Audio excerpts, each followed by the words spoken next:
coming up to that time of year where we see a ton of gingerbread houses. People start to do this, get in the real holiday spirit. And with me, Donna Hicks from Habitat for Humanity. Good morning to you. Good morning. Also, Peter DeBarros, CMHC Executive Director of Communications. And Kenton Lear, Executive Chef at the Westin. How are you all? I'm excellent. Good. So people like to see gingerbread houses and the artistic nature of them, but it's not often that we get the time to actually make one. So the good way to do it is have a professional like Kenton make it for you. Is that right, Donna? And then just purchase it. That's so right, because Kenton makes it look so easy. Yeah, he does. Yeah. And so tell me about this very cool kind of initiative where you guys have some very talented people put together, some beautiful examples. We do. And how does it work?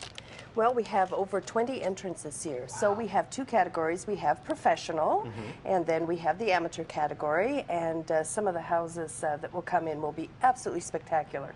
Right. So we're really excited about this. It's a big fundraiser for Habitat and helps us fulfill our mission of building homes for low-income working families. Isn't that, I just absolutely love what Habitat for Humanity does. It's a helping hand, it's a hand up, not kind of a hand out, right? That's right. And this kind of thing, I'm sure, with CMHC's involvement, you've seen some incredible stories come to fruition, Peter. Absolutely, and we've been a gold partner with Habitat for many years. This is our 10th annual fundraising year for the Gingerbread competition, and I think the best part of it is it's a lot of fun. Yeah. And over the years, we've had families who have benefited from Habitat's great work in the National Capital Region come and speak about what it means to have a safe roof over their heads. Yeah, no kidding. And it's wild because you can actually help provide that by buying a gingerbread house. Now, how does that whole thing work? So they'll be on display on the bridge at Rideau Centre, the West Bay Bridge, right? That's right. So you can go by, and how does it work? Silent auction. And you get to put in your bid. I think we have some examples from years past, actually, that we'll show you. Like, take a look at the incredible detail in that. The roof, the windows. Look at that little addition. They added that in '94. It's good. No, I'm kidding. To CMHC standards, of course. Yes, and they're 100% edible? Absolutely. They are. They really are. Okay, so that's the rule. It has to be edible. Yeah. Now, when it comes to like a media entry, Kurt keeps talking about doing one of these. I feel like we're not going to reach this standard. Is that okay? Oh, that's fine. And Kurt and I did that a couple of years ago as partners, and we did not win.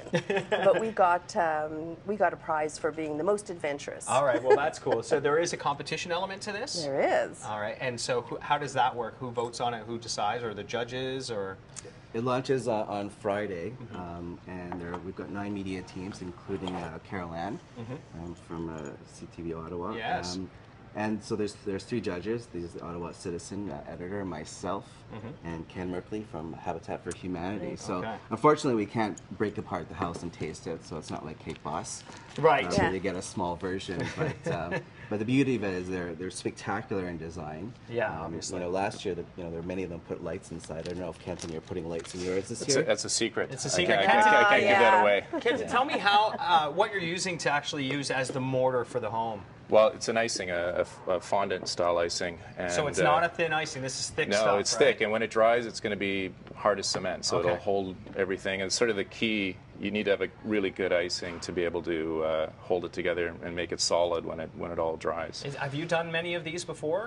Yeah, we've done a few. You know, I'm lucky we have a pastry shop at our hotel, so you know, we're able to do some bigger ones and things like that. But is this something that happens at culinary school, where is this one of the projects? It'd be more like in a pastry class. Pastry class, yeah, right? Okay. Yeah, yeah. This is because this to me is the height of artistic food design, really, in some ways. Just because not only do you have to think about it in an engineering way, right, and but also how it looks, and then of course it has to be edible as well, and delicious. And you can have a lot of fun with it. I mean, there's no what you can do with a gingerbread house that you can't do with a real house is you can really, explore a lot of boundaries and things like that. Build it as big or as small as you want. So your architecture can go just crazy. The budget-wise, that's you're all right. Yeah, it's just another piece of gingerbread and some icing. Yeah. All right, cool. Donna, tell me about when people can come by. I just want to remind them when they can come by and start bidding on these. After noon, the actual judges judging takes place from, I think, 1 to about 2:30. Okay. And then people can start bidding on them. And they can also buy a raffle ticket for $2. And this is a really big fundraiser. CMHC hopes to raise about $7,500, and that will go towards a child's room next year, so that's pretty exciting. Oh, my, that's awesome. So get out there, maybe get yourself something really fun for the holidays through a raffle, or go ahead and try and win one of the auctions. That's a lot of fun too. And help support such a great cause, Habitat for Humanity. Donna, thank you very much. Peter too, and Kenton. Go get him, buddy. You're already amazing me with your skills by far. All right, so check that out on the West Bay Bridge at Rideau Center and put in a bid. Why not? You can have one of these works of art. We're back with more on CTV Morning Live after this.